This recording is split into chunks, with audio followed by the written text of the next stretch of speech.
President Ziaur Rahman যেদিন রামগতিতে আসছিলেন সেদিন একটি কথা বলছিলেন, কথাটা একটু শুনেন।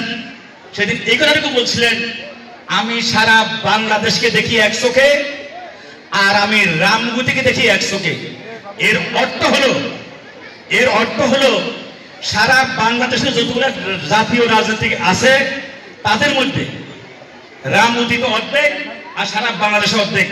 যেমনি ছিলেন কমরেড তোহা, আসামুদ্দুর রব, জুবের আলী সাহেব, যেমন সানাউল্লাহ নুরি সামাজিক জগতে, রামগতির সন্তানেরা বিভিন্ন সেক্টরে বিভিন্ন জায়গায় আজকে অত্যন্ত অগ্রগামী। প্রিয় শিক্ষার্থীরা, আজকে যারা এই অনুষ্ঠানের আয়োজন করেছেন আমি তাদের কাছে অনুরোধ করছি, শুধু গণিত নয়, দেখা গেছে বিভিন্ন প্রতিযোগিতা ভাইভা এবং রিটেন দিতে গিয়ে ধর্মে অনেকে ফেল করে। তাই আমি অনুরোধ করব অন্তত পক্ষে আর্টস কমার্সের বিভিন্ন ফ্যাকাল্টি অনুযায়ী বিভিন্ন প্রতিযোগিতার ব্যবস্থা করার জন্য আমি অনুরোধ করছি। প্রিয় ভাইরা, প্রিয় শিক্ষার্থীরা, যে সমস্ত গার্ডিয়ানেরা আজকে এখানে এসেছেন, ওই সমস্ত মাদেরকে, ওই সমস্ত বোনদেরকে, ওই সমস্ত বাবাদেরকে আমি লাখো লাখো সেলুট জানাই। আমি হলে ঢুকে একটু দেখলাম যার বয়স 7 বছর, 8 বছর, 9 বছর, তারাও প্রতিযোগিতা করার জন্য সাহস করেছে। তাদের এই সাহসিকতার জন্য আমি ওই গার্ডিয়ানদেরকে সেলুট করি লাখোবার। প্রিয় শিক্ষার্থীরা, প্রিয় গার্ডিয়ান, সাংবাদিক ভাইরা, আমার শ্রদ্ধেয় সাংবাদিক ভাইরা, তারা অত্যন্ত কষ্ট করেছেন, তাদের প্রতি আমার সালাম। এবং আমি শুধু এতটুকু বলতে চাই, রামগতি আমাদের কলেজে আমি ডিগ্রি করেছি, রামগতি উফুল কলেজে আমি ডিগ্রি করেছি। এটা আপনারা যারা কলেজে আছেন তাদেরকে আলাপ করলে বুঝতে পারবেন।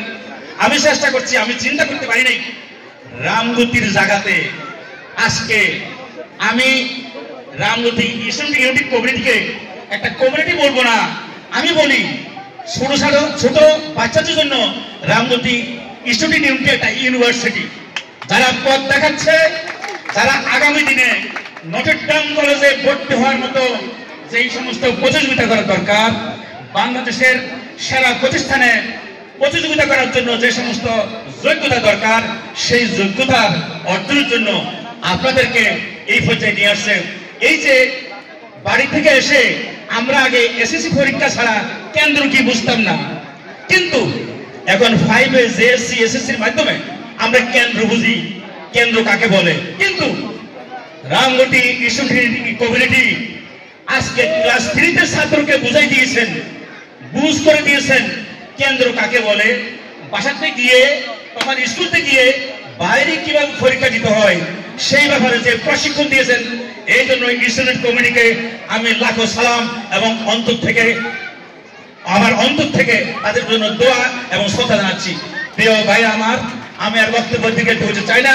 আগামী দিনে এই সমস্ত প্রোগ্রামের জন্য আমি ন্যাশনাল ভার্সিটির অতিরিক্ত পরীক্ষা নিয়ন্ত্রক, আমি চাচ্ছি আমার এই এলাকার এই ছাত্ররা আগামী দিনে যাতে করে হরিক্রসে বিকেরুন্নেসা নটরডেমে ভর্তি হওয়ার যোগ্যতা এখান থেকে অর্জন করে যায়, এই আশাবাদ ব্যক্ত করে আমি আমার সংক্ষিপ্ত বক্তব্য শেষ করছি।